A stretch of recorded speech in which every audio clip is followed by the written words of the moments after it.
Welcome to HortTube. My name is Jim Putnam. In this video, I'm going to be talking about Little Gem Magnolias or dwarf southern magnolias. I'm at Pender Nursery in Garner, North Carolina, which is a wholesale nursery here. I'm in a very high traffic corner, so if you hear lots of trucks and things going by, that's the reason.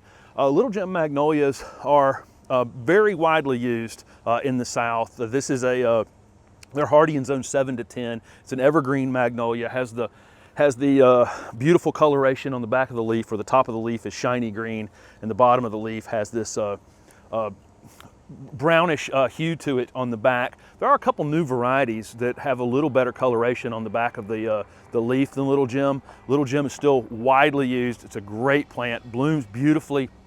It's blooming right now, actually, in the late summer. Big, beautiful, white, fragrant flowers. This plant, although slower growing and it's a dwarf of a plant that can get, 70 feet tall and, 40 feet wide and, end up taking up, a quarter acre. So it still gets big, okay? So it's a dwarf of a giant. And so a dwarf of a giant still gets pretty good size. This thing can reach 30 feet plus over time, but stays quite a bit narrower.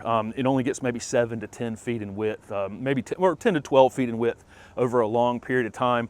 I do see sometimes people plant these in near foundations and that kind of thing. And even though it's a dwarf plant or a slower growing plant, that's still probably not a great use for it. They'll eventually have to be taken down. And I say that as a person who actually did this. I've been in the house that I'm in, I've been in for 23 years. And I planted a Little Gem Magnolia right when I first got there, and I planted it close enough to the house. It ended up getting 15, 18 feet, and at that point I realized that, there's no stopping it. There's really not a good way to prune a plant that's that tall, and I ended up having to remove it. So even this one needs some space. It needs to be planted out from your house.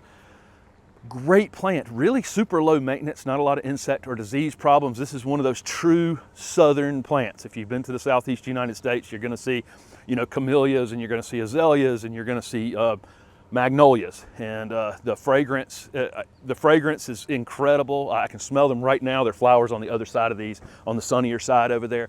This is definitely a full sun plant, maybe part shade.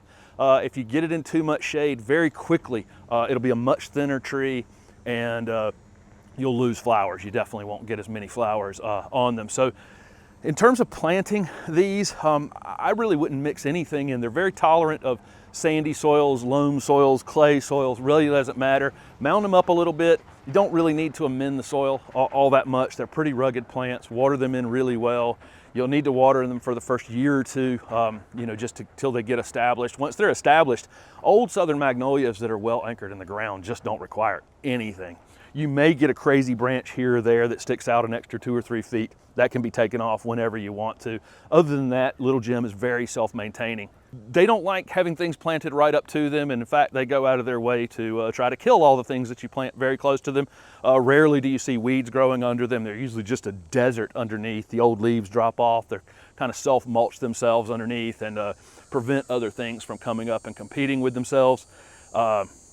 They have these seed pods on them after the flowers form. This is a small one here. They'll be bigger. Even on Little Gem, they're bigger than this. On the old southern magnolias, they can be quite large. Me and my stepbrother used to take these off a tree and throw them at one another when we were kids, because that's what teenage boys do. But the seed pods are also very interesting, and they form red seeds inside of the seed pod.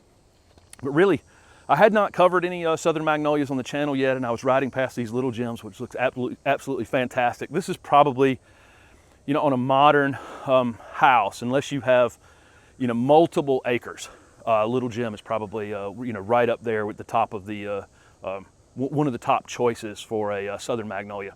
Thank you very much for watching this video, and don't forget to subscribe to my YouTube channel for future content.